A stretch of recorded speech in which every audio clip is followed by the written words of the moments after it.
welcome to the show. This is the Magician and the Fool podcast, and we are on episode 24.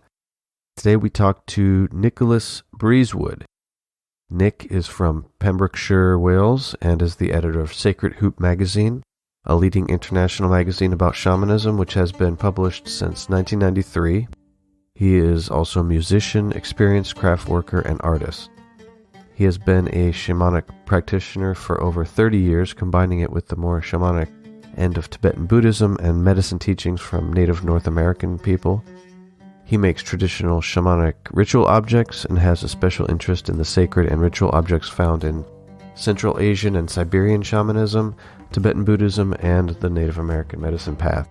He runs 3 Worlds, an online gallery showcasing these beautiful ritual antiques, and that's the number 3worlds.co.uk, and these objects are for sale.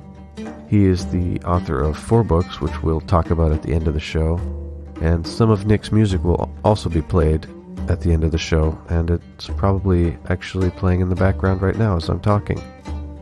Thank you to all of our patrons, longtime and new. We continue to appreciate the support and have plans for upgrading some equipment here soon, which is directly possible because of your support. In other news, we're thinking about releasing 2 episodes a month rather than 1, starting maybe soonish. We've just got so many great people lined up to chat with. We figure we should probably do that, but we're still trying to see if that will work. It's actually a significant commitment if you want to have any semblance of quality. My hat goes off to some of these podcasters that put out multiple quality episodes a month consistently. It's actually a lot of work, but I also might be making it harder than it needs to be. That's very possible. We dedicate this episode to Hermes, and may any merits we accumulate be extended to all sentient beings so that they, together with us, may equally realize awakening.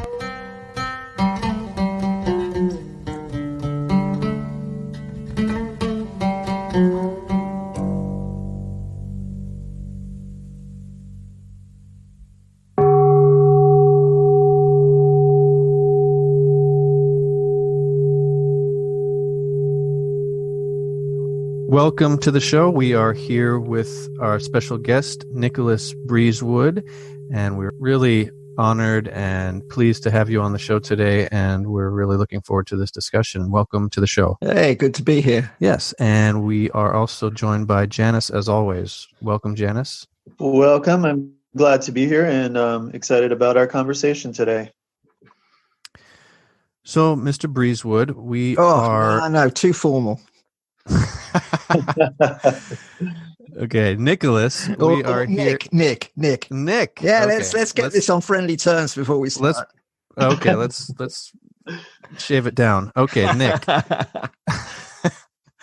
We got you on the show. You are a very influential voice out there in the spiritual circles, and you've been talking about shamanism for many years. You've been practicing for many years.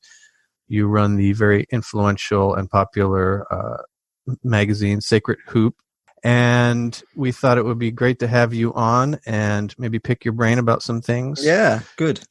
So to start, maybe can we talk about your journey, how this all came about? You've been doing this for a few decades now. Yeah. Okay. How did this happen? Well, when I was a kid, I was always kind of a bit weird, and I was dyslexic, or I still am dyslexic, and I was brought up in a little village school, and back in those days, dyslexia kind of didn't exist. I mean, people didn't know about it at all, so I was just considered to be stupid and stuck in remedial classes. So I kind of didn't integrate terribly well with the rest of the school, and I used to get bullied quite a lot. And I used to spend a lot of time by myself because it was easier than trying to hang around and make friends. So I would hang around in the fields, and because I lived in a tiny little village, and just be out in nature quite a bit. And I kind of became aware of stuff, not in any structured way, but it was kind of like it was there. But this was growing up in the 60s in Britain, where there wasn't really a lot of spirituality stuff around. I mean, the culture was kind of vaguely Church of England Christian, and I wasn't kind of around hippies or anything like that. So it was very ordinary. So I kind of didn't have ways of making sense about it. When I was a little bit older, as a teenager, I went and lived in Australia. And there the land was so big and so powerful, and it kind of blew me apart a bit. Some of the sort of places out in the deserts, they were just so immense and so amazingly powerful. But again, I kind of didn't have any vocabulary for it. I was kind of aware that there was something there, but I had no frame of reference, you know? And so I came back to Britain when I was in my mid-teens. And I started to kind of just become more and more aware of things. And it was like the spirits were talking to me, but not in a kind of like hallucinogen way. You know, I wasn't having sort of like hearing voices or anything like that. But it's like I knew things. I kind of had kind of like compulsions to create altars and kind of knew what to do on a kind of like deep level. So I kind of fumbled my way and followed that as much as I was able to, but again, really difficult because there was no framework for it. So I was kind of exploring all of that. And, there's a British expression about people that can't hear very well or, you know, don't want to listen. And somebody is described as having cloth ears. And I had cloth ears. I really couldn't hear the spirits very well at all, but they were banging on my door, as it were. And I got quite dysfunctional, really, to be honest, at that time. I was, I think the trauma of early school and whatever, and feeling kind of fairly out of sorts with the culture.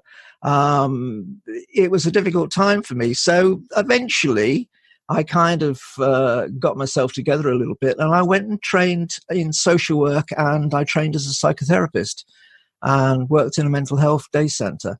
And there the staff were kind of into things like Castaneda and stuff like that. And this was best part of 40 years ago now. And it was then that I first sort of came across the word shamanism. I guess I'd have been about 25, something like that, 25, 26. And it all made sense, you know, in terms of what I'd experienced for the rest of, you know, the first bits of my life. And then various circumstances, I ended up meeting somebody that was just come back from the States where they'd been working with Native American medicine people. And I ended up kind of working with them quite a lot and learning some of the medicine wheel teachings. And I came sort of back from my first encounter with that, kind of knowing that my life had changed somehow, and I had to sort of do it as in a full-time way, for want of a better way of putting it. And that's what I did. That was when I was 27. So I've been doing this stuff kind of as my day job, in inverted commas, since I was 27, and I'm 62 now. And I was always in the right place at the right time. Back then, it was very much a time where Native American, especially sort of plains cultures, people like the Lakota and others would come over to Britain and they would teach. And it seemed to be a time when Native Americans were kind of opening the doors to sort of white folks. And so I was always in the right place at the right time, and people would give me teachings, and it just made sense. So it kind of went on from there. Okay. At what point and how many years later did you venture into maybe the Mongolian, the Asian shamanistic world? Gradually. I always wanted to kind of become sort of involved in Buddhism. I realized I was a Buddhist around about the age of 11. And every time I went to Buddhist groups, they all they wanted to do was sit on their bums and meditate. And there was a deep part of me that kind of felt this isn't what I think of as Tibetan traditions. And then gradually I kind of realized that actually a lot of what I was actually looking for was the sort of Mongolian and that kind of area shamanic traditions. And there's a lot of Buddhism within that. And it's also incredibly close in many ways to the traditions of the plains people of the States.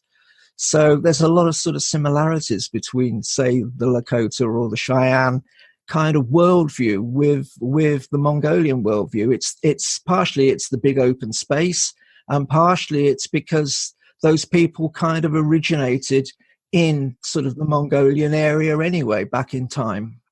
So I guess I gradually kind of moved into it. It's hard for me to give you a date.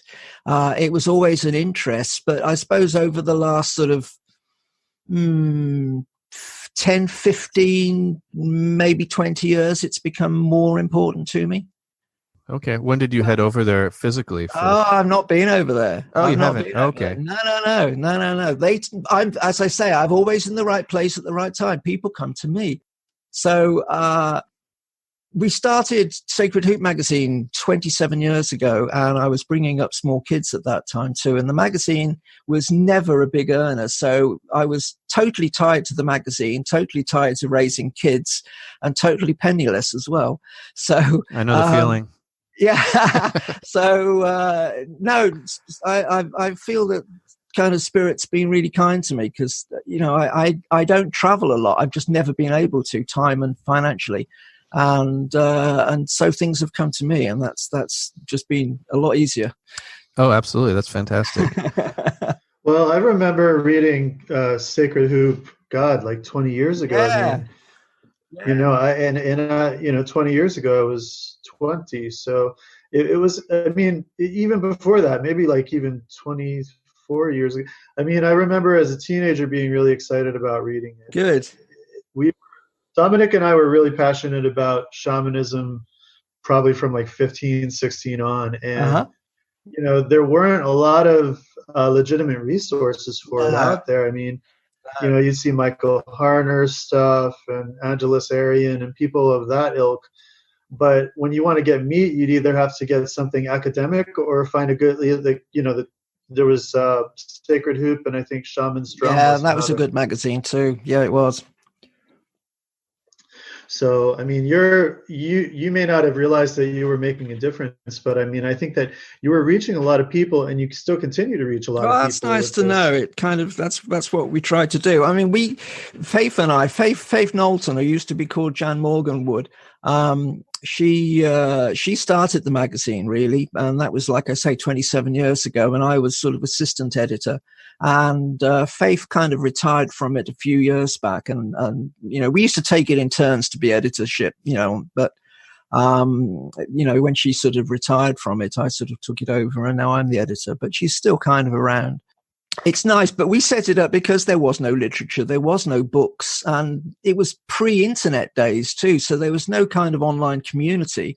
Everybody was very isolated and kind of grasping around in the darkness trying to find stuff. So it came to us via spirit. It was very much a spirit thing. In fact, for me, I had a powerful dream where I was walking across a car park in the dream. This was a couple of years before we even thought of doing a magazine. And a woman, I realized that she was a spirit, but she came in the form of a woman, kind of stopped me in the car park and dumped a magazine in my hand, but I knew in the dream that it wasn't just a magazine. It was like a magazine. And I woke up and sat up in bed, and maybe you'll have to edit this out, but apparently I exclaimed, "No fucking way." And Faith was in bed with me at the time, and kind of I woke her up and I explained the dream, and then we were doing some ceremony a little while after that, and it just became apparent that we had to form the magazine, and that's kind of how it happened. So it's always been a sacred thing, and it's never been an earner. I don't get much of a wage from the magazine. I have to supplement my income. It's very much a giveaway, because there's just no money in that kind of thing. But it's good that it does things and it connects people, and that's kind of what it's all about. Well, it's interesting too, because I mean, the traditional, as far as I understand, and my understanding isn't anywhere where yours is on the subject, but as far as I understand, I mean, dreams are worldwide are a traditional method of spirit communication. They are, yeah. I have quite a few dreams where spirits come to me and tell me things and tell me to make things and give me teachings and all of that stuff. So yeah, no, I don't do it in a controlled way. You know, I couldn't tell you how to kind of be a good dreamer, but it just kind of happens, and I'm grateful when it does. I really enjoy dreaming, but it's an important sort of vessel for teachings to come, for the spirits to come. It sounds like your introduction and your journey has been very natural, flowing. Yeah, I think so. Narrative. Yeah, that's what I've tried. I work from home. When I teach people, I tend to teach them in my house. I've never been sort of one for doing big workshops and kind of going to centers and venues and going down that whole kind of circus route, which I feel is so artificial. Mm-hmm. And I often kind of jokingly say I do kitchen table shamanism, and people kind of come and do shamanism around my kitchen table, because for me, that's how I live and that's real. And I think there's an awful lot of kind of fantasy and escapism sometimes in the workshop scene. And people, I've known people that kind of go, it's almost like a mini weekend break, a holiday, and they'll learn things on a weekend and then they'll go back to their ordinary lives, and they kind of don't even sort of integrate them in any way, shape or form. So for me, it's about, this is how you live. Yeah. So if you don't mind, let's back up a little bit and define shamanism, what it is and what it isn't from your perspective. All right. Okay. Nick opens a can of worms. Yep, here we go. For me, shamanism is really, really about trance. If you don't have a trance aspect to it, then it's not shamanism, and that's the key definition for me. So my potted definition of shamanism, and it's not just mine, this is the one that I use, is that a shaman is someone who can go into a controlled, repeatable trance state, kind of at will, or they have methods which they can employ to do it. And when they're in that trance state, they, A, go off and go to the spirit lands where the spirits are, and B, they get taken over by spirits who come into them from those spirit lands. And when they are off with the spirits in the spirit lands, they meet with their own spirit helpers, and they then go and work with other spirits, either to negotiate with them, to fight them, or to trick them in whatever ways it needs to be done in order to make physical effects in this world. And when the spirits come into the shaman, they tend very often in traditional cultures to be the spirits of former shamans, and they come in and work through the shaman to kind of give teachings and advice and healings using the shaman's body and voice to members of the shaman's community. So that's my kind of working definition of shamanism. Now, it gets very blurry around the edge because lots of cultures have trance, but very often in those cultures, for want of a better word, the congregation go into trance and they don't know if they're going to or not. They turn up for a ceremony and the spirits come down and they kind of go into some of the congregation and the congregation go into trance. That's very different in a way to a kind of expert in inverted commas, i.e. the shaman, kind of doing it in a controlled, repeatable way. And of course, a lot of traditions are not shamanistic at all, but they still work deeply with spirits. I always think of it as a bit like being on the telephone. A lot of cultures are animistic, and they kind of phone the spirits and talk to them on the spirit line. But a shaman kind of goes and visits the spirits, and that's the kind of difference. Okay. So an animistic tradition won't necessarily employ trance. For instance, a lot of Native American traditions are not shamanistic in the strict sense of the word. They're animistic. They work deeply and powerfully with spirits, but the practitioners don't go into trance and go and visit them. And even when you get medicine people like Nicolas Black Elk from Black Elk Speaks, he had his famous vision, but it came to him when he was ill.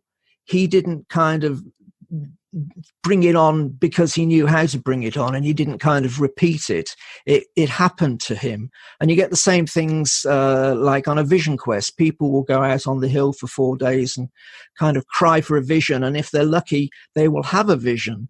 But it's not like they can kind of go into that trance state at the drop of a hat like a shaman does. Yeah, Crazy Horse comes to mind. Yeah, absolutely. Yeah. So, yes, so you don't have to be a shaman to go into trance. No. It sounds like, correct me if I'm wrong, a lot of people that may think they're practicing shamanism in the West are just practicing animism then. Yeah, I think that's a fair comment. And I think that's absolutely fine. I think if the world had more animists in it, the world would be a damn sight better place. And animism is a brilliant and ancient tradition, and it's very powerful. I mean, you look at some of the old medicine people, my God, they were powerful guys. You know, you don't have to be a shaman to do powerful work. Okay, so since we're talking about animism, for those in the audience who may not be familiar, would you mind defining it from your perspective? Yeah, sure. Animism and shamanism, because shamanism is just a form of animism, really, believes that, or I don't like using the word believes, an animist has the understanding that everything is alive. They don't believe everything is alive. They have an understanding that everything is alive. So the stars, a mountain, all of the birds, obviously, all of the animals, all of the trees, the stones, the waters, fire, the wind, everything is alive and it has a spirit. And an animist and a shaman kind of relate to each of those spirits. And the difference is that the shamans go into trance, but it's kind of from the same, the same place. Shamanism arose out of animism. I sometimes hear people sort of say, who was the first shaman, or how did the first shaman get to be a shaman, or whatever. And shamanism very gradually emerged. It arose out of animism. Animism's the old sort of tradition. There's another sort of thing that people often say, that shamanism is the root of all religions. And again, that isn't correct. Animism is the root of all religions, yes, but shamanism arose quite late, really. A lot of experts who are generally nowadays called shamanologists, which is a great word, think that shamanism kind of developed only about sort of somewhere between 10 and 15,000 years ago. So it's fairly recent, but animism is much older, going right back. I mean, there's evidence that Neolithic people, Neanderthals rather, were animistic. We're talking 40, 50,000 years ago, even probably longer. But shamanism is more recent, and it kind of developed gradually out of all of those thousands of generations of people doing animistic practice. So there was no first. I was going to say, so there was no first shaman as such in that way. It just gradually evolved. What were you going to say? I'm sorry for interrupting you. That's all right. So there's actually there is a sort of contingency and an overlap and a development. Like there's still a relationship that's implicit between animism and shamanism, but you can have shamanism. You can have animism without shamanism, but you can't have shamanism without animism. Would you say that's right? Yes, that's absolutely true. That's beautifully put. And of course, the other thing that confuses stuff is that, okay, if you've got like a Native American medicine person to the left of you and a Mongolian shaman to the right of you, they'll actually do a lot of the same practices, because when a shaman is working, technically not everything they do is shamanism, because it doesn't involve a trance. So they do lots of animistic stuff. And a lot of those animistic practices are very similar to Native American ones, or any culture. I mean, in a way, there's a similarity between all cultures, because we're all two-legged beings walking on the earth with sticks and feathers and, rocks and animals around, and we have all of the same materials, and we also have the same kind of genetic root that goes right back to Africa. So, we're just two-legged. We kind of tend to do things, and we tend to think in broadly the same way everywhere. So what about the term, and I don't know how to pronounce it exactly, Tengerism? Yeah, Tengerism. Okay. Tengerism is sort of the animism beneath shamanism in Central Asia and Mongolia. It's kind of, I don't want to call it a religion, but it's kind of like sort of the spirituality of the people who aren't shamans, I guess is a good way of putting it. It's their worldview. It's their understanding about how the universe works. And it's just basic animism.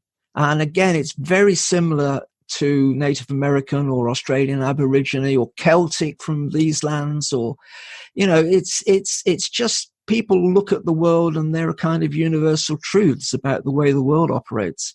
And that's, you know, that's kind of how it's developed. But I mean, Tengarism's kind of specific, and it's got specific spirits and things in it, which are more localized to Central Asia and Mongolia. But in its broad sense, it's basically exactly the same thing. It's just animism. Okay. Thank you. So, it's interesting because a lot of your story is pretty relatable for Janice and I. Like he had mentioned, we were interested in shamanistic practices in our teens, and we also didn't have the internet to fall back on. So we found a lot of kind of dubious practices and sources. At the time, there was no way to know what was right and what was wrong necessarily. Yeah, absolutely. Yeah, I'm the same. So what are some of the biggest myths and kind of incorrect I'm not going to be able to say that word. In the West, we romanticize a lot of things. So, of course, that happens with shamanism as well. What are the biggest myths you think that people are kind of engaging in or working with nowadays when it comes to shamanism?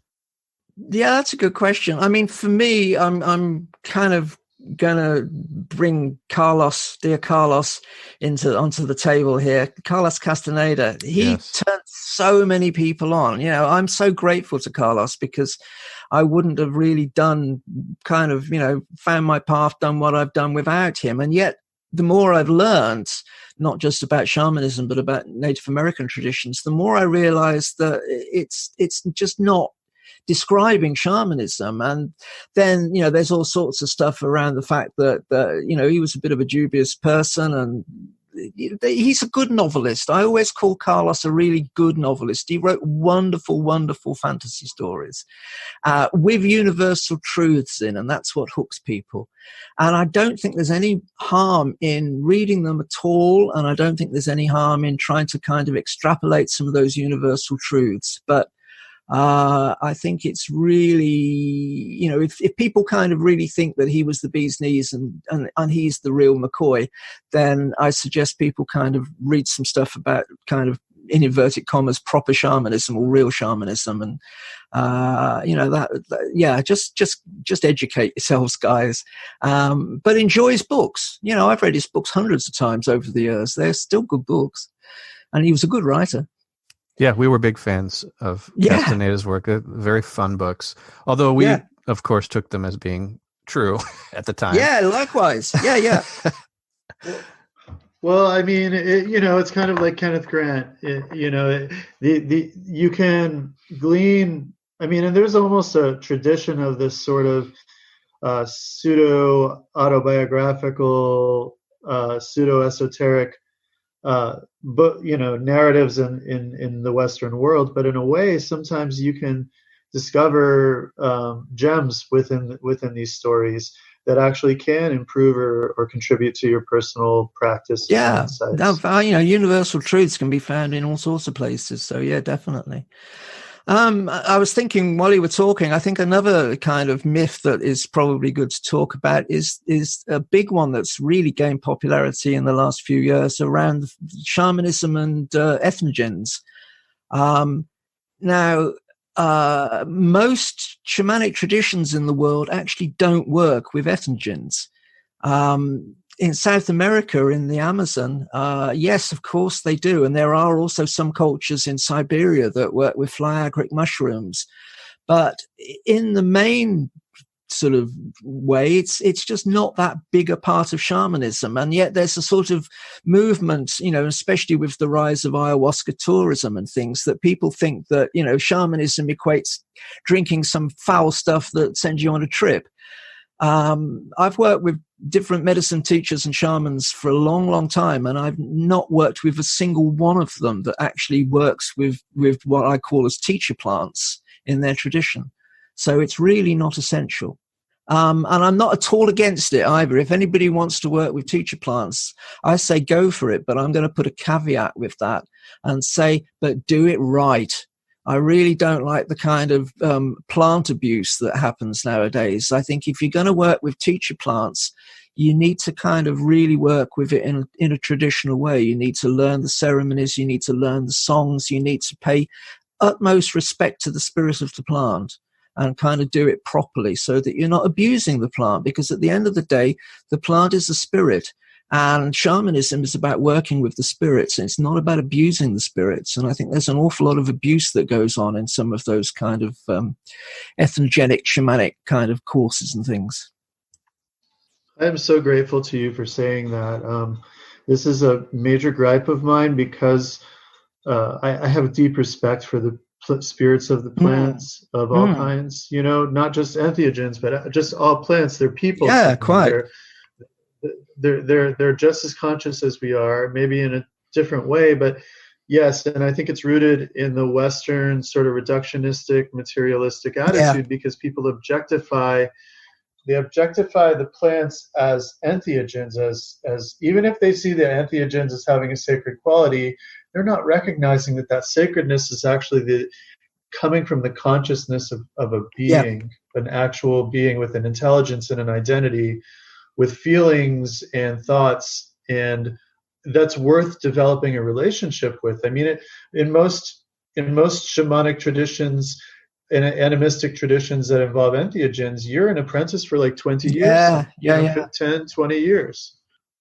And so I do want to ask you, working with spirits, you've basically been doing that since your early days. And everybody that's attempted to work with spirits, you go through a process where you have to learn to listen and know the difference between your own inner monologue and the spirits. And because the problem is, once you start to develop those interior senses, the monkey mind will even try and mimic that. So do you have any advice for people who are trying to develop the skills to interact with spirits? I think the only thing I can offer is kind of practice and experience. It's shamanic air miles. You know, you really got to kind of do the spade work, and it gets easier. I think it gets easier to trust the spirits, and it gets easier to kind of feel when you are tricking yourself or when you're starting to make things up. At the beginning, we all doubt. We all kind of think, well, did I make that up or whatever? And gradually over the years, you kind of learn that the stuff that the spirits say has a particular quality to it, and you kind of learn to recognize that quality. That's not to say even I, at this stage, I still question myself. It's important to question yourself. And sometimes I'm kind of thinking, did I make that up? But you kind of learn to trust the spirits. There's no short path. There's no shortcut to it. It's just air miles. And do you go into trance when you are contacting your spirits, or is there a different? No, I go into trance. I work in quite a traditional way. I mean, it's how can I describe this? It's hard. I used to I learned to journey with the Hana method, the kind of classical core shamanism, and I think that's a great way for people in the West to learn. And then I sort of, I did my first shamanic journey in that way kind of 35 years ago or something. And it gradually over the years, as I've built a deeper and deeper relationship with the spirits, they have taught me, ultimately the spirits are your teacher. They are the main teacher. And I always say that a human teacher is really important, but it's like a marriage arranger. It's like you go to a marriage arranger and they introduce you to your beloved, and they tell you how not to mess up on the date and how not to really irritate them and, all of that kind of stuff. So they kind of arrange it so that when you're in a good relationship with the spirits, you kind of can step back from the marriage arranger because their job is done.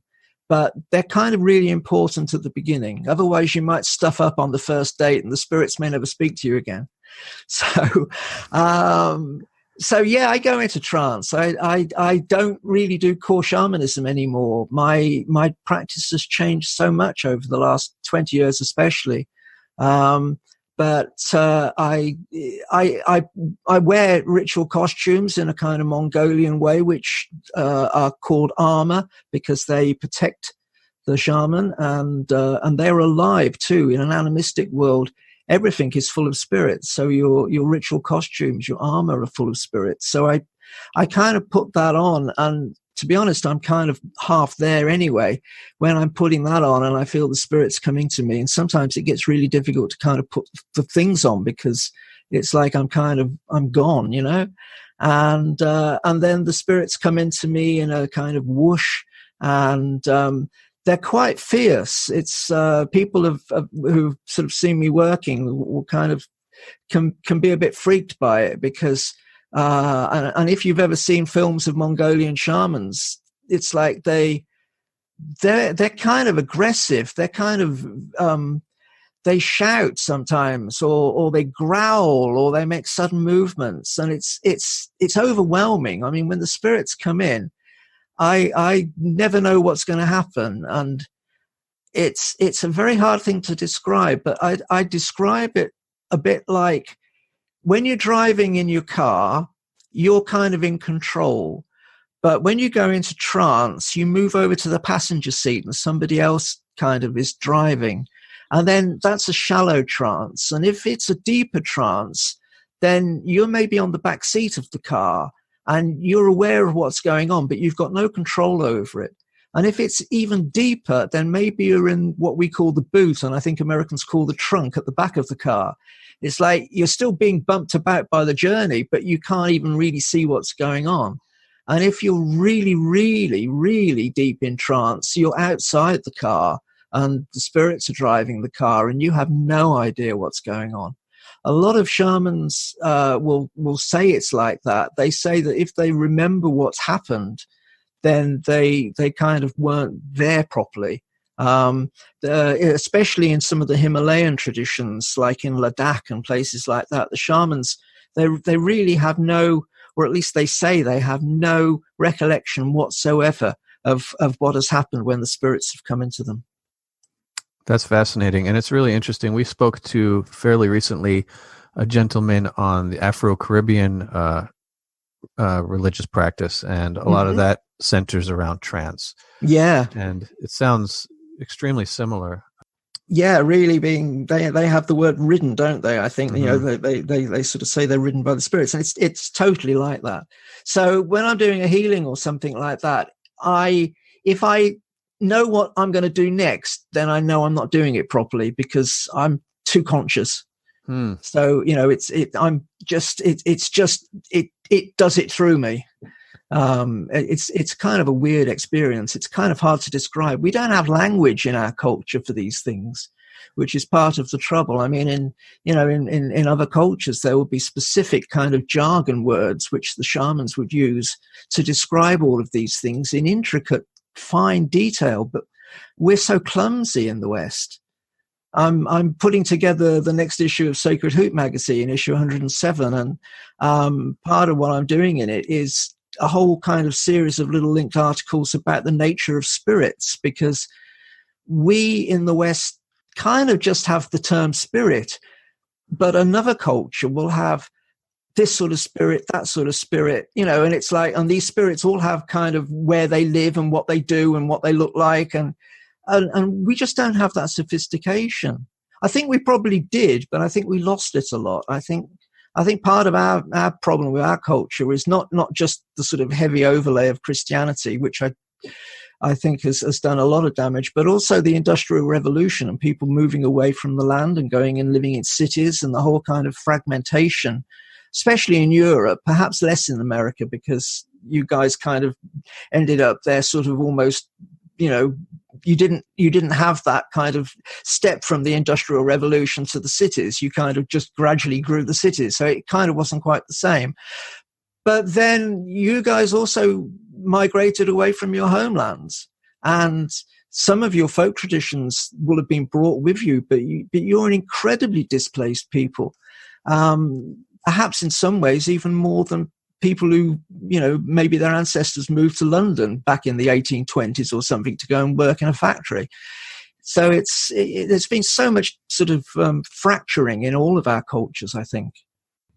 And I think it's definitely true. I mean, the modern Western person is often, I think collectively, the West is in a state of identity crisis, and even more so I think in the U.S., where there is the majority of the population is displaced from the lands of their ancestors, and given that shamanism works so much on a spirit model, which involves possession, being written, communication, a major component of spiritual models is ancestral connections. And I think that it's a bit of a challenge sometimes for people in the West to even wrap their head around that, even though if you had spoken to their ancestors about it going far enough back, it would have seemed like second nature to them.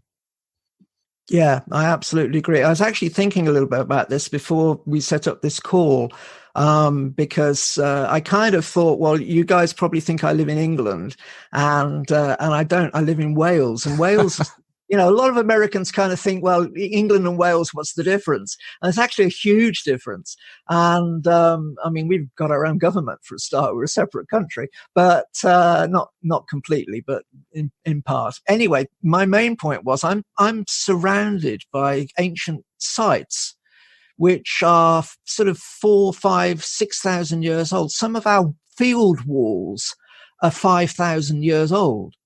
And there are, probably not exaggerating, there's probably way more than 1,000 sacred sites, standing stones and things like that within 20 miles of where I'm talking.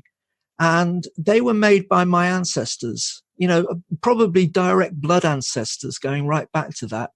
And the valley that I live in, there's legends. I live in a little valley. I live in the west of Wales in a place called Pembrokeshire. And the valley that I live in has got a little river going down the bottom of it called the Keith. And the valley is written about in an ancient medieval Welsh book called the Mabinogion. And the Mabinogion is sort of fanciful, wonderful, magical stories, fairy stories, if you like. And so for probably at least 1,000 years, this valley that I live in was considered to be the portal to the spirit world. And in the stories, Prince Pwlch meets, I can't remember the Welsh name of the king, but he was the king of the other world, Arwen or something like that his name is. And he's the king of the other world, king of the fairies. And they swap places at the river. They kind of cross the river. And so there, and I live in this place that is full of these kind of ancient energies. And there are places in my valley that are so full of fairy kind of feeling activity that it's difficult for humans to live there because, how can I put it? You get enchanted. You get kind of distracted. Humans who live in those places have difficult sort of getting their act together. It's like manana land, it's like they lose focus. They get enchanted by the place. And that's very much part of the kind of the fey energy, the fairy energy. And so all around the land that I'm living in, I'm deeply connected to all of those kind of sacred sites, all of the sort of supernatural beings that are still remembered in these folk stories, and they're very much there, and it's very much part of my DNA too. And I do wonder how that must be for some people, like in America or in Australia or other places that are going to these cultures, and unless you've got some Native American DNA, then you're kind of not on a land of your ancestors. And that's a whole subtle, but I think quite powerful thing that affects people and definitely affects cultures. Yeah, I agree. And it's something I actually think about often. So thanks for rubbing it in. And, but I also think just briefly, that's another thing that I think is part of the fantasy stuff. I see it a lot in America. I've got to say this. in American literature and workshops and stuff, that people very naturally want to get in touch with their roots. So they kind of glorify and fantasize about Celtic shamanism and, all of that kind of stuff. And it becomes very romanticized. It becomes kind of Hollywoodized, Oh, absolutely. Yeah. No, so that's happens here too, but I think it's predominantly bad over in the States. Yeah, I think you're definitely right. So going back to trance and ritual objects, because ritual objects and implements, tools, tokens are a passion of yours, I believe. They are. Yeah. So when you go into trance, are you going into trance in kind of more of a calm meditative state, or are you using drumming? Both? I work with drum. It's definitely not calm and meditative. I will, when the spirits come into me, they're fierce, I guess is a good way of putting it. I would use the term wrathful. They're aggressive and so it's definitely not calm. And I have songs that my spirits taught me best part of 20 years ago, which are for calling each of my individual spirit helpers. And so there's like 6 verses or 7 verses or whatever it is. And so I sing those, and that's sort of inviting the spirits to come into me. And then they kind of do. Mostly, not always. You got to say that, because that's also part of it. Sometimes they won't play ball. I don't do huge amounts of healing because I just don't have time to do it for people. I'm so busy kind of, networking and educating and all that stuff with the magazine. But I remember a case a few years ago. I felt really sorry. There was this teenage girl that I really wanted to help. She had a brain tumor. And a long time ago, my spirits gave me a big ceremony which I use for serious illness. I don't do it that often, but it seemed a natural for this. So I really felt kind of like tugged by this poor kid that was, really ill and wanted to do the ceremony. And so I did a little chat with my spirits beforehand, and they said, well, you can do the ceremony if you like, but we won't be there. So there's no guaranteeing. The spirits are in charge. I'm not in charge at all. And sometimes they kind of don't come. And then maybe I have to ask kind of like, why haven't you come? And they'll explain. It's always a dialogue. That's another thing I always say to people. I think a lot of people, when they learn shamanism, they kind of think of it as a bit like kind of watching a movie. And I always tell my students to go bother the spirits. It's more like going shopping. You've got to kind of like barge your way through the doors and talk to the shop assistants and maybe squeeze through a crowded area or whatever. And it's proactive. If you're just kind of like putting your hands behind your head and watching it like a Netflix film, then you're not doing it right. You've got to bother the spirits. You've got to really be a pain in the bum for them, so that you're asking questions all the time and you're being proactive. It's not passive. Okay. And when you do your journey and your trance, is there a visual component to it? Yeah, very much. Sometimes really hyper real. Sometimes less than that, but sometimes it's extraordinarily vivid. I drum for myself, and have done for about the last 20 years. And that doesn't mean that I'm doing a sort of continual bum, bum, bum, bum, bum, bum, bum, like you might get on a drumming track. Sometimes I'll stop drumming. Sometimes I'll drum fast. Sometimes I'll drum slow. Sometimes I'll sort of, drum in a certain rhythm. Sometimes it'll be just a sort of, smooth, regular rhythm, whatever it is. And I've gotten to the sort of habit almost of looking through my drum like a window. It dawned on me a little while ago I was doing that, because I kind of hold it up and cover my face with it. And I'm kind of looking through my drum, and it suddenly dawned on me that it's almost like I'm looking through it in a sort of like a window into the spirit world. And yeah, I see things, in a way it's with the mind's eye. I'm doing it generally in the dark, and I'm wearing a fringe face mask. And I couldn't tell you if I got my eyes open or closed, to be honest. I've no idea. But for it is, sometimes it's absolutely hyper real. It's incredibly vivid, and other times it's more subjective, and it's almost like you feel what's happening rather than seeing what's happening, if that makes sense. Yeah, totally, it does. I have a question for you related to this. It seems like very much, shamanism is also centered around the acquisition of, development of, concentration of, and understanding of power. Mm-hmm. And I was wondering if you could speak on that a little bit. Like what is the nature of power within the context of shamanism? Well, that's a nice small question.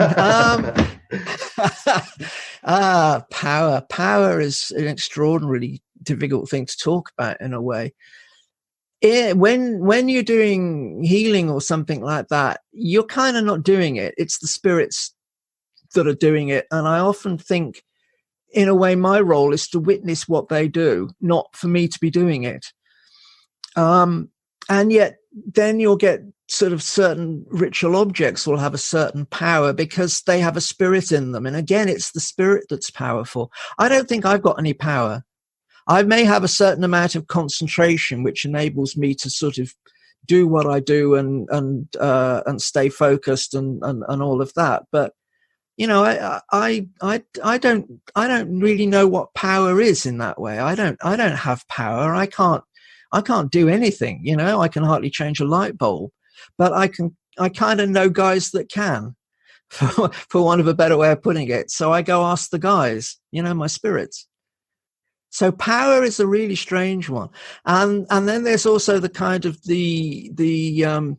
I got a dear friend who was a teacher of mine called Jonathan Horvitz. He's an American guy that lives in Sweden. And he uses two words, which I think are Danish.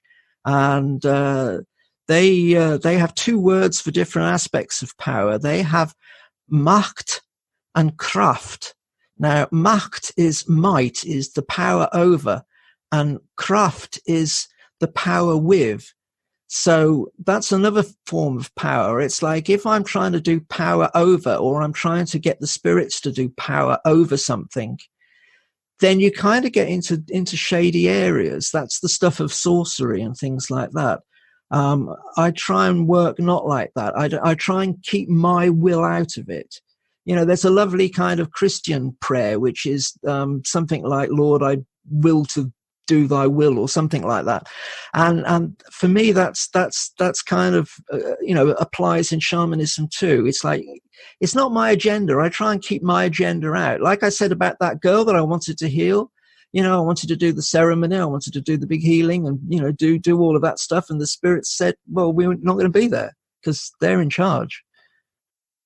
So power. Yeah, that's a funny one. Well, and it does. I bet that. I was going to say, I bet that doesn't answer your question at all.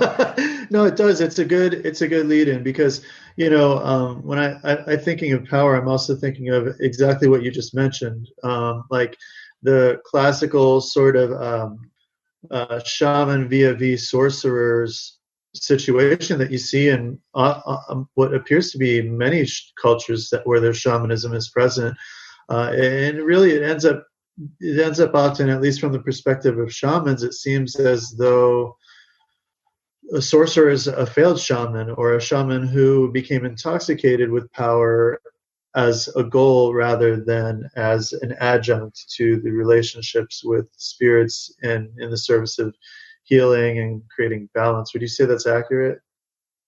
Yes and no. I would say that to a degree is accurate, but I think that's also one of the kind of fluffy myths of shamanism, is that shamans are all love and light and they only do nice things for people. That's not true. Most traditional shamans will also curse people and do all sorts of stuff. Basically, if you pay them, they'll ask their spirits to do anything. They are not necessarily nice people, and they're not all full of love in that way. And yet they'll also do healing too very often. But some will just be particularly mean and nasty, and they do a lot of kind of just nasty stuff. So in that case, then what would separate the shaman from a sorcerer? Well, partially, again, you're going back to the trance bit. I mean, if you're going to think of it in a classical way, then a sorcerer wouldn't necessarily go into trance and go off with the spirits. They would potentially more employ animistic magic. And I think I tend to use sorcery as a sort of shorthand for power over. Technically, I think it's probably not really the real meaning of the word. I'm not sure that sorcery is, in the proper sense of the word, is either kind of good or bad. It's just another form of magic. But I think over the years I've kind of used it as a shorthand for not very nice magic. And I think a lot of people use it in that way too nowadays. I think in generally it's becoming more of a word for kind of, magic that isn't necessarily wholesome. But a sorcerer would, in that sort of way would use a lot of different magical ways, but they wouldn't necessarily use shamanic ways. Remember, animism is very powerful. And so, building on this conversation, I'd like to go back. You had mentioned Buddhism. In Tibet, you see a lot of kind of rustic Buddhist practice that looks a lot like shamanism. Would you say that's true? Yes, I would. There's very much. There's kind of a blurry line there. So how does that all work in your eyes? Okay. When Buddhism came into Tibet in the 8th century, when there was a large state of which Tibet was a part of, and it was a shamanic state. The religion, in inverted commas, was shamanism, and the king or the regent or whatever of Tibet wanted to separate from that state, and so he started to call in Buddhist magicians, and the main one being Padmasambhava, who was a Buddhist practitioner probably from the Swat Valley of Pakistan.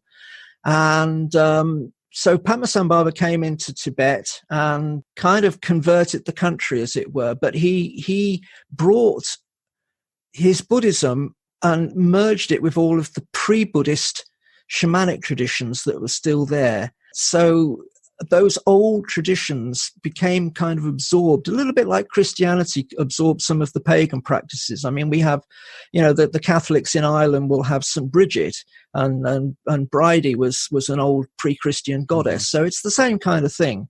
So these old traditions kind of merged with Buddhism. And the form of Buddhism that Padmasambhava did wasn't anything like the kind of Southeast Asian Buddhist traditions. He was a Tantric Buddha or a Tantric Buddhist, and so he was very much involved in kind of wild magical Buddhism, if you like.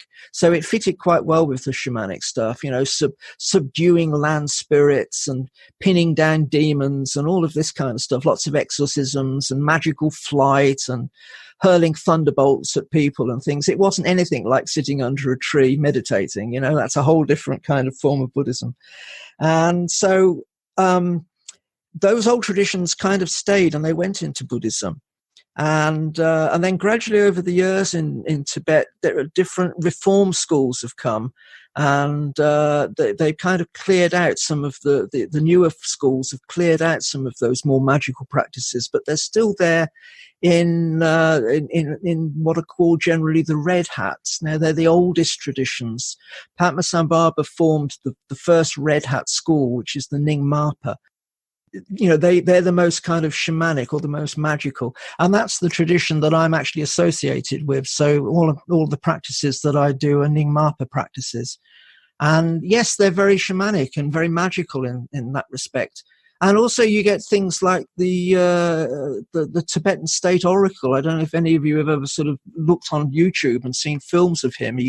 He wears these incredible clothes, and he waves a sword around, and he has a hat that is so heavy that if he's not in trance, it's said to be able to snap his neck because it's incredibly heavy. And he goes into trance, and the spirit called Piha comes into him and kind of channels through him. And he's a mountain spirit, Piha. And he gives sort of prophecies and warnings to the Dalai Lama.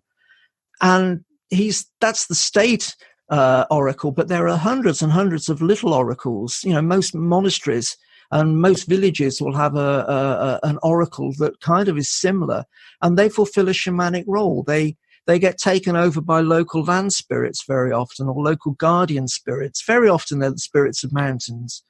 And they will do the healing, and they will kind of give divinations and, you know, do the work of an oracle.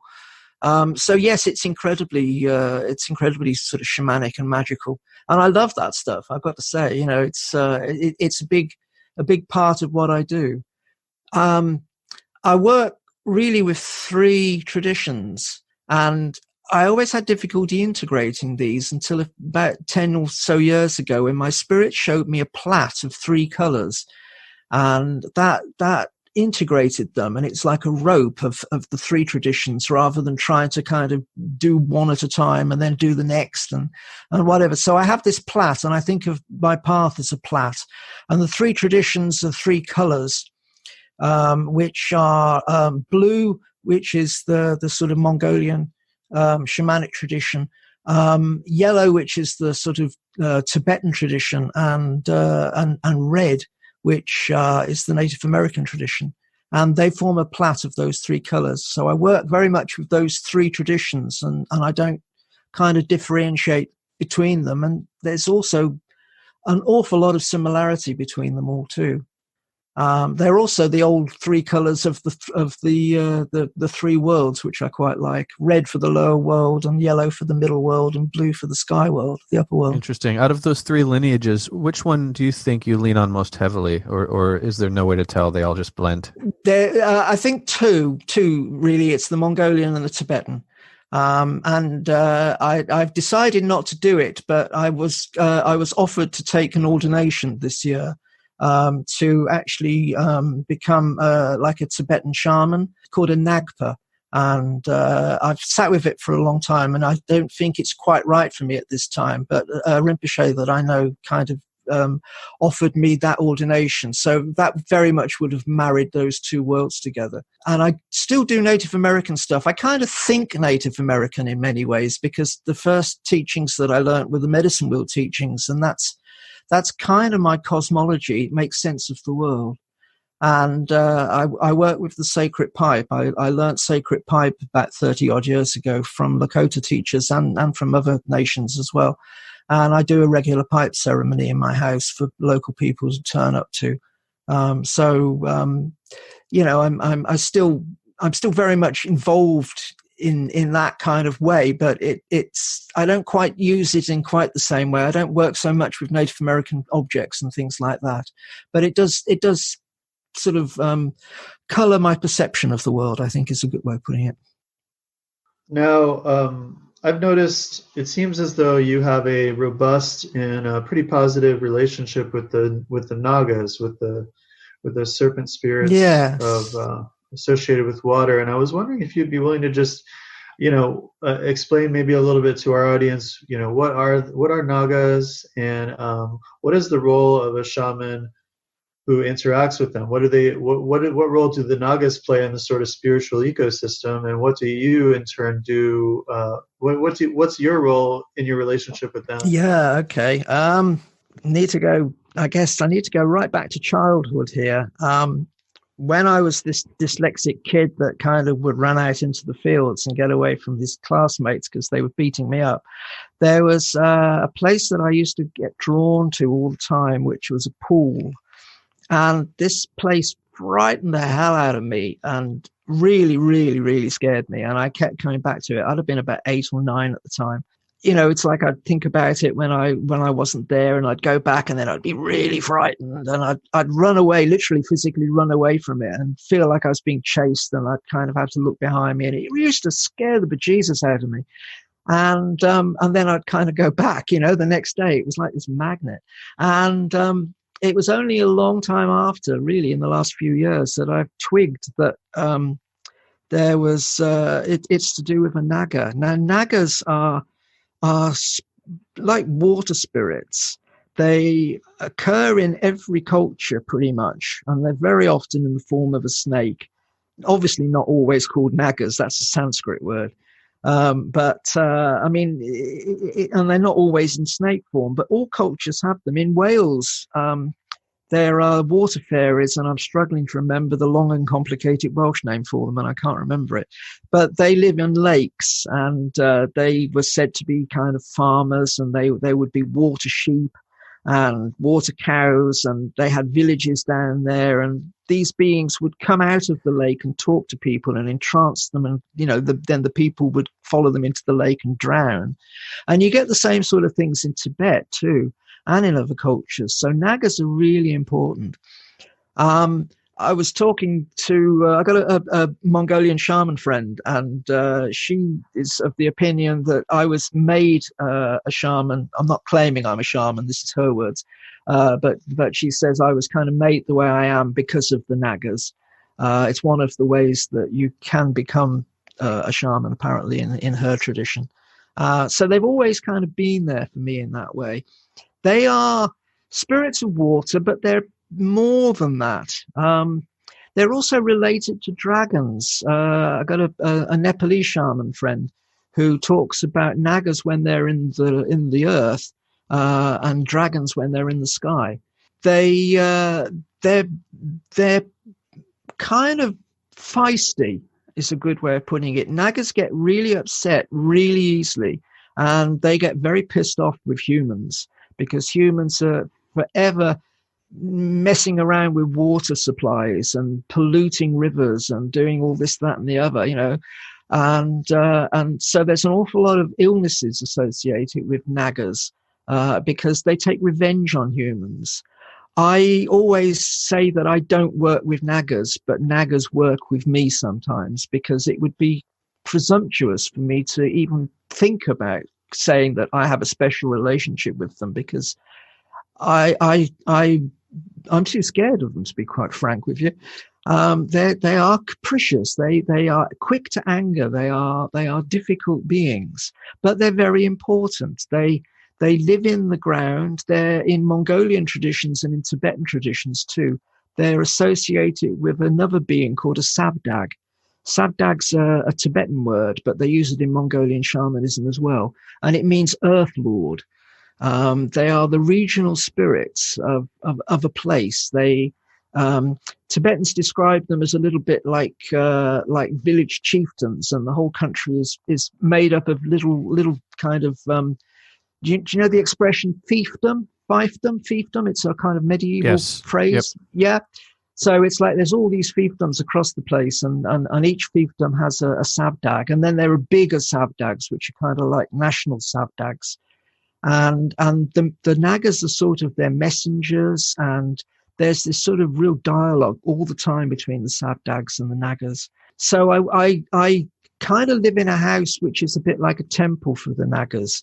And there's a naga by my front door, and I make regular offerings to them and pay as much respect as I possibly can, and work with the local ones in the village river, the Keith that I was talking about earlier, that flows sort of 100 yards away from my house.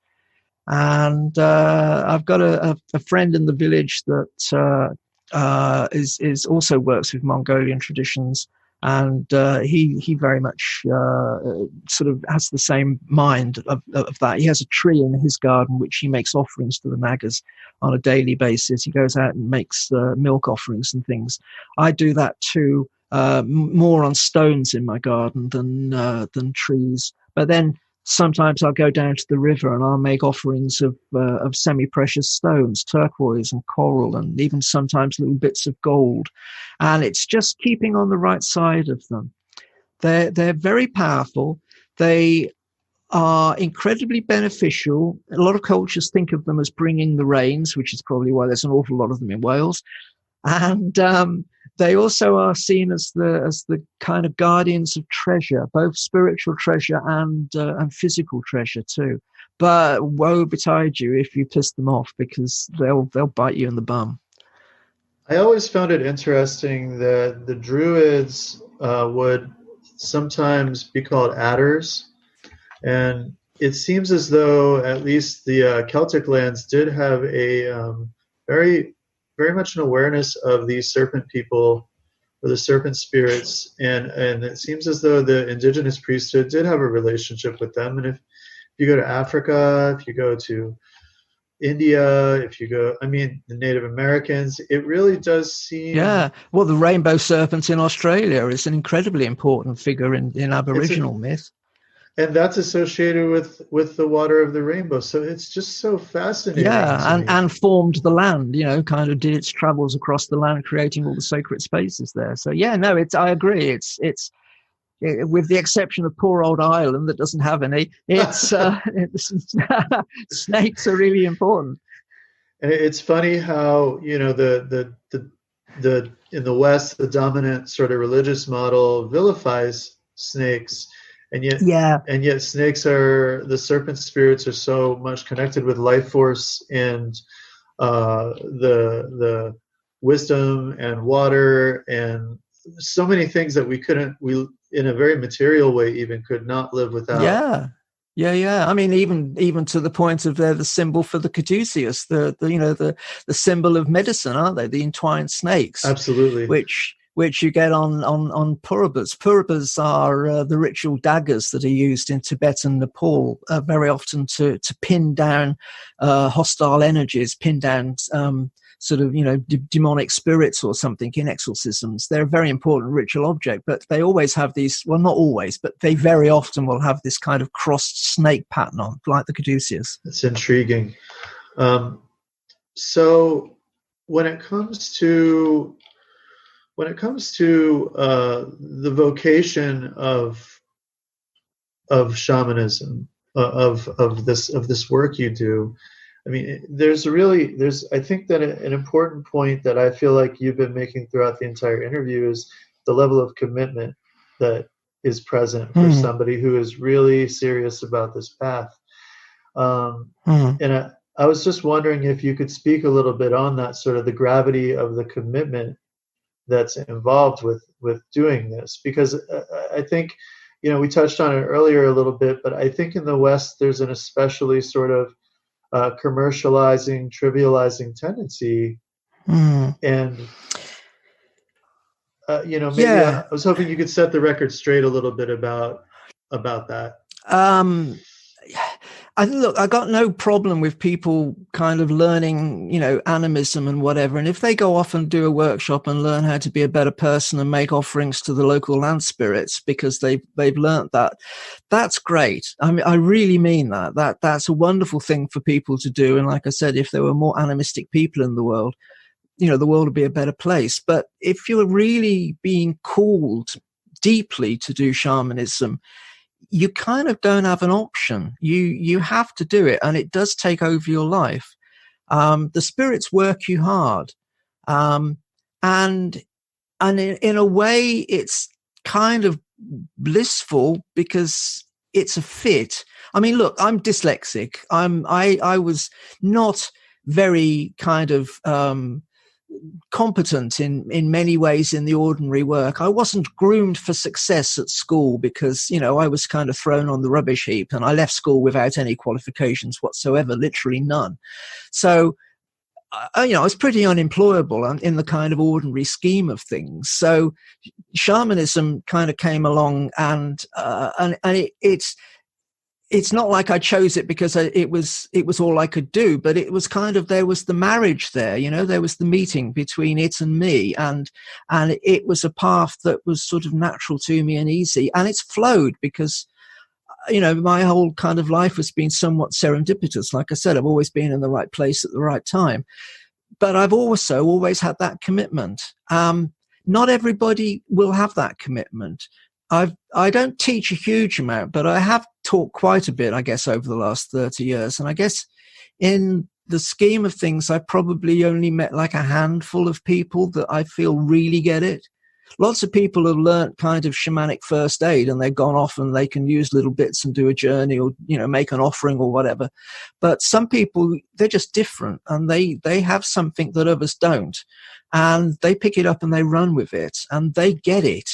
I can't tell you exactly why they get it, but it's like they fit. They fit in the jigsaw. They just are the right shape. But not everybody is. And that goes way back to all of the shamanic traditions. There's a lovely story I often quote to people from the Evenk. The Evenk are the people from whom the word shamanism actually originated, or shaman came from. The word shaman means to get excited or to heat up, to get frenzied, because that's what happens when the spirits come into you.